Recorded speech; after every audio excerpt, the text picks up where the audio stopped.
kutembea kuanzia asubuhi mpaka jioni. Wewe hujapata bwana maana. Mpaka ya kujibana huko mchicholoni na huyu. Hapo alipo hatujulikani kama mshono wa Enia au ana mshono wa Busha. Yupo na mzuri kila siku unakutana naye ndani kwa Mungu. Yeye tena toka ametoa sunna hajawahi kupona. Hakuna siku lova suluwali. Na kuuliza wewe huna nuksi? Yaani siku hizi watu walia wivu. Walia wivu hatari. Wewe kwenda zako paka wewe. Kwani sikia nilokuwa naye mpaka nikuone wivu wewe. Na kuona wivu kwa kipi wewe?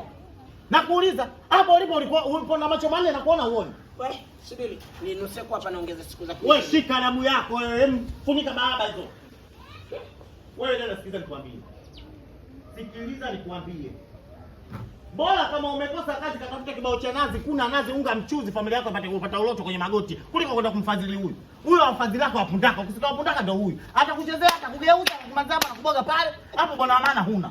Yaani loka ukilijua. Wewe mchafuzi wa mazingira, wewe mchafuzi wa maeneo, mchafuzi wa mabango, na taarifa za habari pia huyu mchafuzi. Kama umekosa bwana maana bwana nikusilimie kidogo utakuja koma wewe. Mwenye koma na mamkata sasa sababu yako nyumbani kwenu huko. Shuwai ni maabuti. Sasa dada hapa makazi una. Nyanyuka.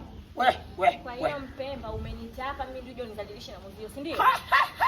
Subiri kwanza, umeniita hapa ili ndio nizalilishe na mwenzio. Bila chuma iko. Wewe ndio tibwa tibu umeshaingia. Maskini ya Mungu. Wewe rudi. Wewe rudi. Mtizame.